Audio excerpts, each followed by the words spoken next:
Hello Crawley fans and welcome back to Talk of the Town episode 13. I'm joined by Sam. Hello.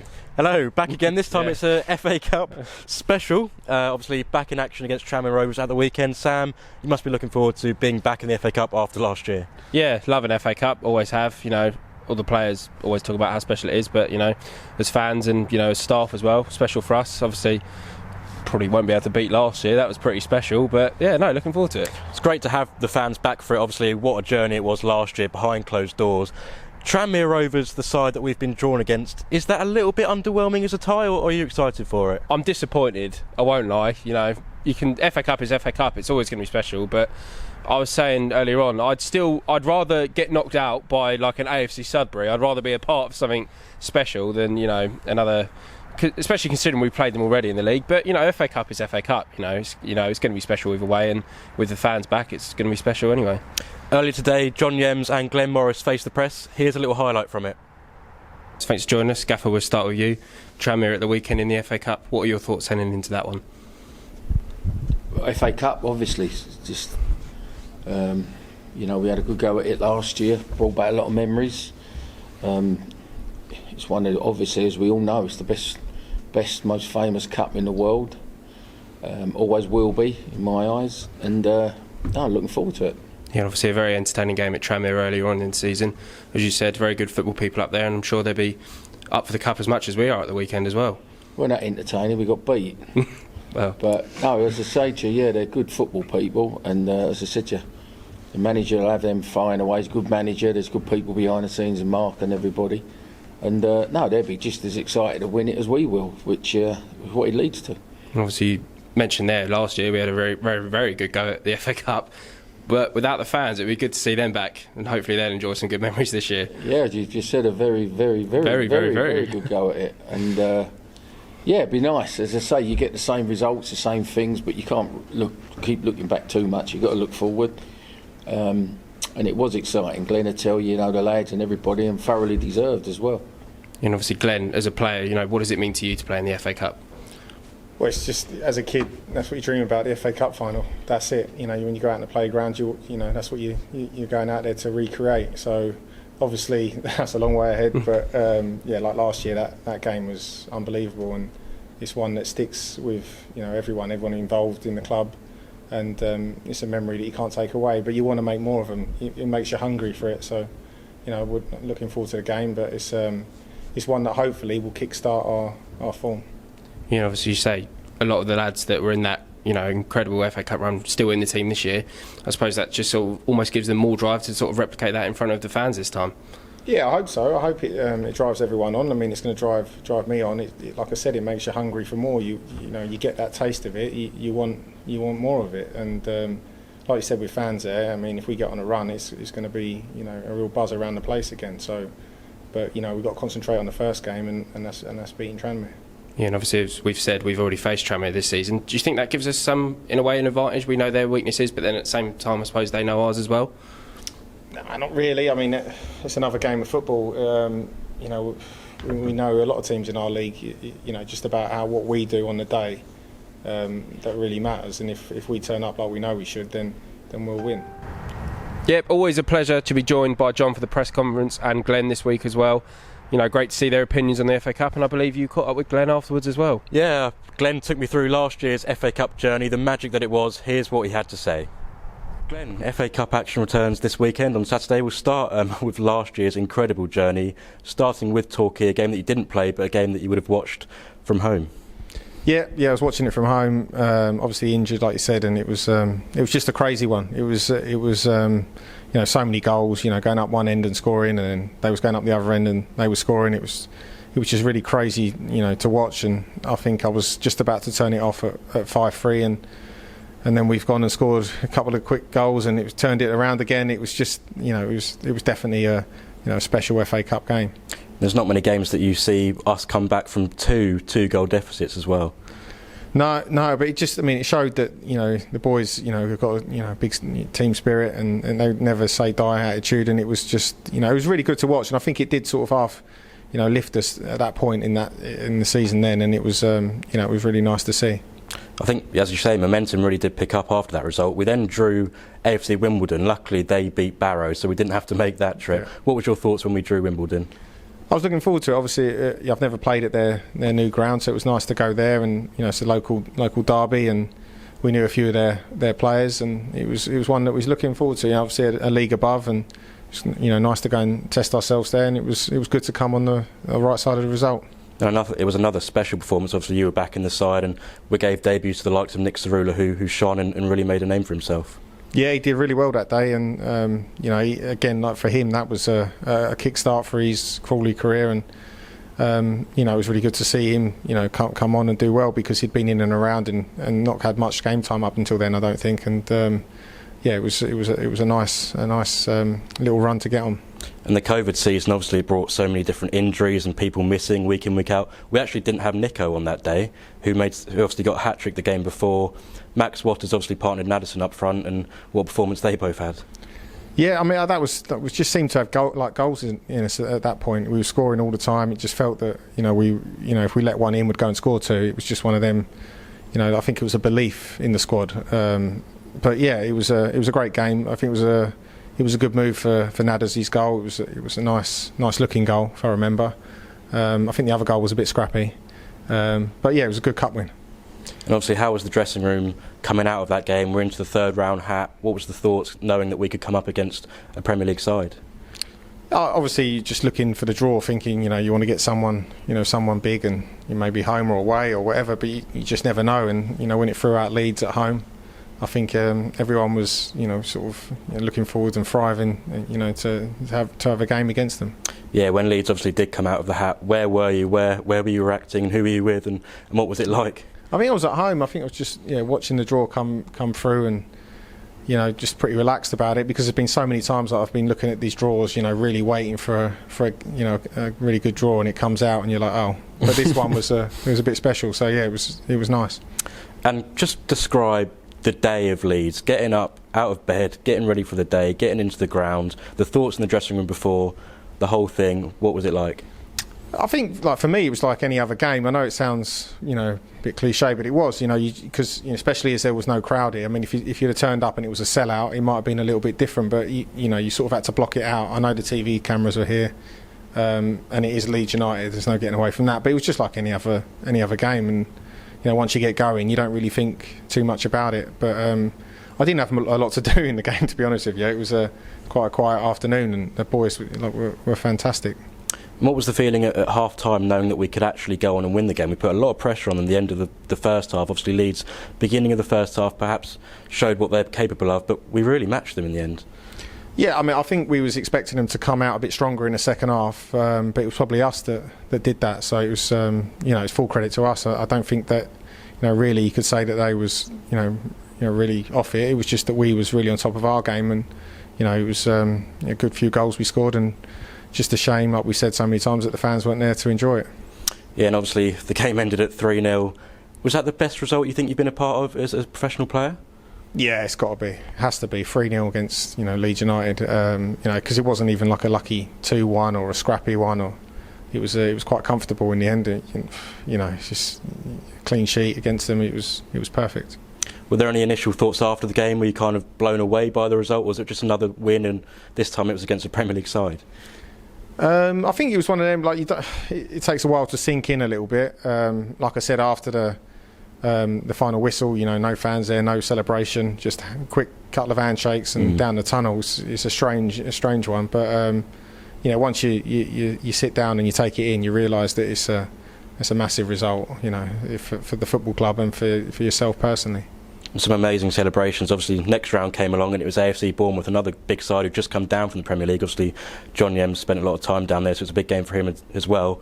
How was that in the fourth round? We were probably unlucky not to get a result from that as well. Yeah, I mean, at that point we was hit by COVID, and we had a lot of players missing, and I think there was talk of, they didn't want us to play it, or, we managed to pretty much get a team together and go down there, and I think we put a really good account of ourselves in. We had people playing out of position, and people come in to play that hadn't been involved for a while. It was a difficult one, but yeah, we was right in that game, and I think we could have had a penalty up the one end, and that could have changed the game at that point. It was a shame, but it was always going to come to an end at one point. It was, but we didn't let ourselves down. I don't think. We certainly didn't lose it in a bad way. I think, if anything, we made everyone proud, and the players performed exceptionally well. Tranmere, obviously, next up on Saturday. What are your thoughts heading into that one? Looking forward to it. Obviously, we played them this season already. We know it's going to be a tough game. They don't let many goals in, but we're at home, and we're always confident here. I know we haven't won for the last few games, but there's different reasons for why we feel that's happened. But we're looking forward to getting out there and putting on a good show. Great as always to speak to Glenn. Obviously a marvellous campaign last time out. Sam, obviously it was brilliant to be a part of. What was your highlight? It's a very, very good question. I think it's difficult without the fans being there, obviously, but I think for me it's so easy to say Leeds, and obviously it probably would be Leeds, but if I was to pick one other than that, I think Wimbledon. I think, no one really fancied us that day. I did. Obviously, when we got the draw, it would have been brilliant, obviously, knowing the rivalry, to have the fans there, but I did fancy us. We were outsiders, turned up, nice new ground, one of the first games in the new ground. Charlie was told he might have to wear a hard hat to go behind one of the goals if he wanted to film, but no one fancied us, and knocked it out the park that day, so I think it probably takes mine. What about you? Yeah, there's something special about it. Obviously for me, Torquay, watching 11 goals, seeing us come back from behind twice was something that I've never seen before, and the players and staff who were there were just on the edge of their seats the entire game. Charlie, our videographer, has put together a little mash-up of all the best bits from last year's campaign. We hope you enjoy.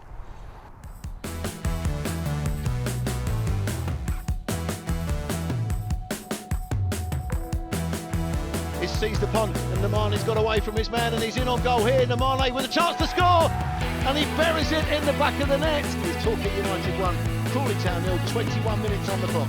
Whitfield breaks in from the midfield area, left-hand side, drills it across and into the net, and the home side doubled air advantage. Nichols down the outside from Nadesan, bursts into the box. Nadesan goes over, Crawley have a penalty. Tom Nichols, low, goes straight down the middle.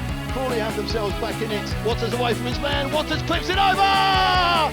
Waters gets an equaliser! Max Waters chips the goalkeeper with a great through ball by Nichols, and we look like we're going to get extra time here in Devon. With the ball in, Waters missed it. Will it break for Romero? Can he stab it home? Yes, he can, and surely that turns out to be the winner. And Torquay lead by 3 goals to 2. Hessenthaler around the corner, plays square. Crawley have rolled it up. It's an unbelievable finish here. Jordan Tunnicliffe has scored. The skipper for Torquay United comes forward now, right-footed, buries it in the back of the net. Torquay United 4, Crawley Town 3. Here comes Hall, buries it in the back of the net, and it really will be a miraculous comeback now. But Crawley going to do anything about this? Won't quite break for anybody. Nichols forces it home. Crawley have got a goal back. This is the most incredible game of football because it's now 5-4. Alaraki, a chance to ball into the box, up to that far side. Nichols with a header. Nichols has a hat-trick, and Crawley have made it 5-5 in stoppage time. Crawley are breaking through. Ashley Nadesan's inside the box. Nadesan has scored! Crawley lead 6-5. It's absolutely incredible. Surely that is the goal that sends Crawley into the second round. It's Torquay United 5, Crawley Town 6. Incredible. Uses him now. Powell with the opportunity to go wide left, slides it through though. Nadesan's in on goal. Ashley Nadesan clips it over the top, and Crawley are back on level terms. And a wonderful bit of play by Crawley in the midfield leads to the ball being slipped through to Ashley Nadesan, who was able to draw the goalkeeper and lift it completely over the top of him and into the back of the net.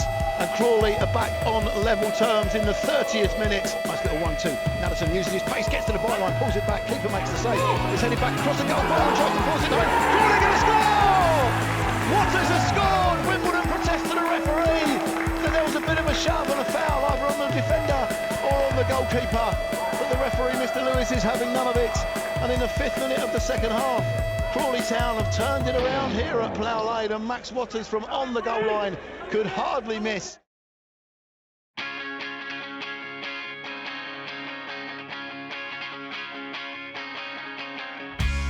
Inside the Leeds half, does well to wrestle away from a couple of players, turns to the edge of the box. Cerula still going left hand side. Cerula scores! Nick Cerula in the 5th minute of the second half gets his first goal for Crawley Town. Nelson using his pace in on goal. Nelson shoots! Nelson scores! It's gone straight through the keeper! And Ashley Nelson has made it 2-0 to Crawley Town! And it's all happening here at the People's Pension Stadium! The free kick in, Crawley tries to get on the first point breaks. Dennison drives, still in the box, it's in! Tunnicliffe has scored the third, and Shirley wins it for Crawley Town. Crawley Town have a third goal, and they lead Premier League Leeds United by 3 goals to 0.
Yep, brilliant as always to reflect on last year's incredible FA Cup run. Very exciting weekend ahead, and we'll try and make as many more memories as possible. Very exciting weekend coming up. Some new sponsors as well. Yeah, I caught up with our revenue manager Alex Watts, who had a lot to say on sponsors for this weekend, as well as our Gratitude Initiative and the Crawley Wasps partnership. Alex, thanks for joining me. Obviously lots of changes happening commercially at the moment. Talk me through them. Well, first of all, it's good to be back in the terrace where I belong. You know, it's been a while. I've been up in the prawn sandwich section recently. But yeah, talking about the prawn sandwich section, it's going really well. So upstairs for the last 4 games, we've had over 120 people up there, which is, I think, Tom mentioned to me the other day, it's the first time we've been full for about, well, at least a few years, especially before COVID. So that's going well up there. For Saturday, we've also got the Boomtown Rats sponsoring the sleeve, which is, I think, the first time a band sponsored a team in the FA Cup. So that's going to be interesting. One, Bob's actually unfortunately got COVID, but he's wishing us on from home, and I'm hoping to get a video from him just to boost the boys before the game. We're thinking about actually walking out to a Boomtown Rats song on Saturday, so the fans can look forward to that one. I'm not too familiar with the music personally, but no, it's all right. Yeah, and we've got British Gas upstairs on Saturday as well, who are running a recruitment event next week, so they're going to promote that. They're the match sponsors. And we've got Wexco, good old Steve, is coming with Brad as his son, and they're the match ball sponsor. So I was with him at the training ground earlier, just talking about plans for next season. So we're just trying to get ahead of the game really and make sure it's all of our ducks are in a row and we're all lined up ready to go. Yeah, and obviously the gratitude scheme's another thing that's kicked off recently. How's that been going? Yeah, it's been going really well. I mean, Danny's probably the figurehead of that. It's been great to have him on board in the commercial side of things. He hasn't been with us the past couple of weeks. He's got commitments, but yeah, he's been meeting up. Last week we met with Metro Bus, and we got DHL on Monday. So they're both sort of deserve the tickets, and it's a good scheme. I mean, we've got 2,000 tickets being given out, which is quite a lot across the whole season. And we had a charity here on Saturday who were with the Darren Greenaway Foundation, so they enjoyed the game. We gave them some coats and bits to make sure they were warm in the stands. But yeah, we're looking forward to sort of meeting new people and giving out tickets, and we hope that the gratitude scheme will let us have inroads with new businesses in the town and make sure we make a sort of an impact in the community, because we're a community club. We've got our foundation who deal with 30 out of the 35 primary schools in the area. We've got Shirts for Schools coming up this Christmas with the People's Pension, so lots going on in the community, and it's good to see lots of familiar faces coming back to the stadium, and we hope for more on Saturday, really. Obviously the Crawley Wasps as well recently formed a little partnership with them. Can you explain that in a bit more detail? Yeah, so the Crawley Wasps have sort of come to us on the back of the gratitude scheme. They are looking for help in resources, as well as sort of getting our fans to have a look at what they're doing, because what they're doing is brilliant over there. So they're in the third highest league of women's football, and if they get promoted, they'll receive a share of the 200 million funding from Sky Sports. So we're looking to support them and try and get them as high as they can be for the benefit of Crawley as a town. And I mean, if you've got both the biggest forces in football in Crawley coming together, then you give yourself a better chance going forward to attract more fans here at the People's Pension, and also try and help them along the way. And it gives us a chance to let sort of younger girls and women in the community, to give them an open path to reach football, which might not have been the case beforehand, really. And obviously you've not been here long, Alex, but a lot has changed. Any other plans and stuff going forward commercially? Yes, a lot's changed, and you have to give credit to the people here before, just to make sure that we had the foundations and survived through COVID, really, and everyone put in a good team effort. But I mean, going forward, as you said, last 4 months has been really hectic. We've sort of turned around to all the sponsors and said, well, if you want to sort of join us on this journey, you can come with us. And most of the people have turned around and have bought into what we're doing. We're trying to do things a little bit differently, as Keith keeps banging on about. But yeah, so we're trying to do things a little bit differently, and it is working at the moment. We've got a few new sponsors, so I won't disclose who they are. They're coming in, doing different bits and pieces on the social media side of things. So obviously looking forward to Saturday. Thank you very much, Alex. Back to me and Sam in the studio. Cheers. Excellent to speak to Alex Watts. Obviously some very exciting sponsorships for the weekend. We've got British Gas as our match sponsor. We've got the Boomtown Rats on our sleeves. Big moves, I think. Yeah, no, good to have Sir Bob Geldof and the Boomtown Rats back. As Alex said there, unfortunately he's got COVID, but I'm sure he'll be keeping an eye out for the score and watching the highlights. Obviously we went down and, you know, we met them, very nice guys, and, you know, it's good to have them involved, because I don't think people realise, and as John keeps saying, doesn't realise, you know, how big they really are. They get 800,000, you know, monthly listeners on Spotify, and, you know, it's one of those that we probably go into our parents and say, oh, do you know the Boomtown Rats? We might not know them, but they are a big group. And obviously British Gas as well, official match sponsors for the game, you know, everybody knows them. So, you know, it's good to get these big names in and, you know, draw attention to, well, what we keep saying, relatively small clubs. So yeah, we've actually got another kind of compilation of events. We are looking back at some of our best ever historic FA Cup wins. Have a watch.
Going down under Michael Kuiper's challenge here.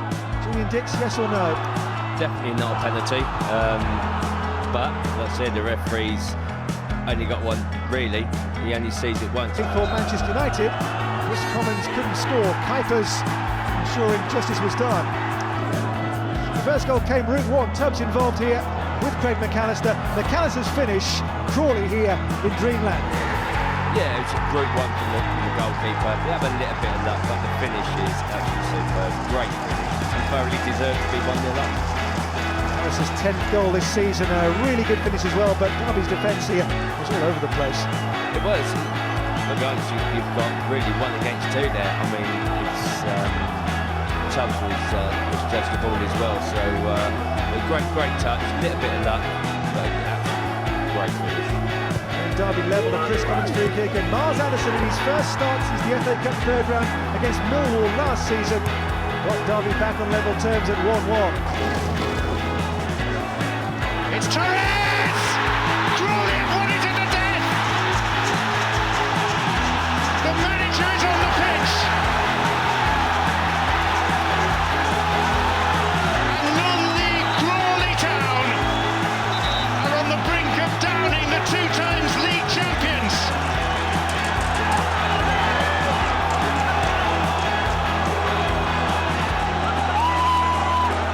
What a weekend in the FA Cup!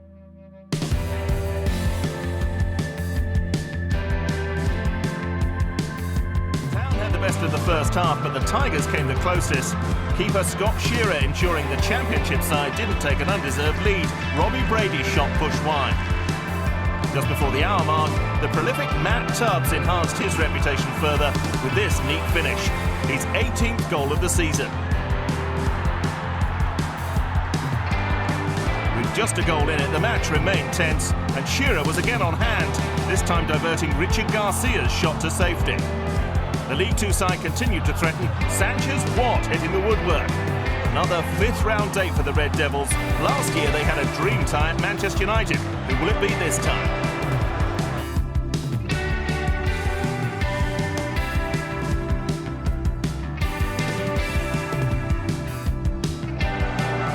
There's a long-range try. Not a bad effort from Smith. Brilliant effort from Smith. They do get the ball forward. There have been 3 players behind the main striker. Gibson, Smith, McAllister supporting quickly. Put the hole there. Exactly what he's trying to do. Certainly off his line. Just gets it on his shin in the end. Short from Darren Gibson this time. Better angle for the cross, isn't it? And into the net by Wes Brown. Manchester United have the breakthrough. Faced by Hunt into the box, beaten away by Kuipers. Here's that shot from Overton. Crawley Town players just to get on the board in good possession behind Manchester United midfield. Mills looking for Smith. Now Brody can get the cross in here. Oh, and there's the volley, and it's Hunt, the fullback. Good crossing to the box, good pace for him to start with. Great cutback.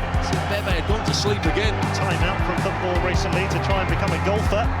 Back in the game now and playing at Old Trafford. Cook's cross. Oh, they were queuing up at the back post. Smith's in there and volleyed over.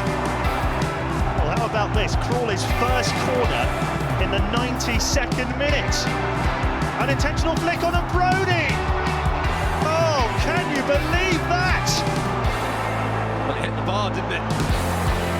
Steve Evans side bowing out of the FA Cup with their heads held high.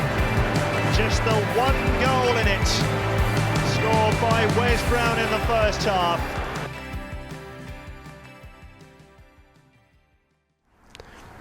Yep, always good to take a look back at some of the best moments from the club's history in the FA Cup. Tom, there's only a couple more things left to say. Yeah, we're standing outside Reds Bar. Obviously, it's open before kick-off on Saturday against Tranmere Rovers. Both sets of fans are welcome. We hope you come down. We've got a great selection of beers, and we hope you enjoy it before kick-off. There's only one thing left to say, Sam.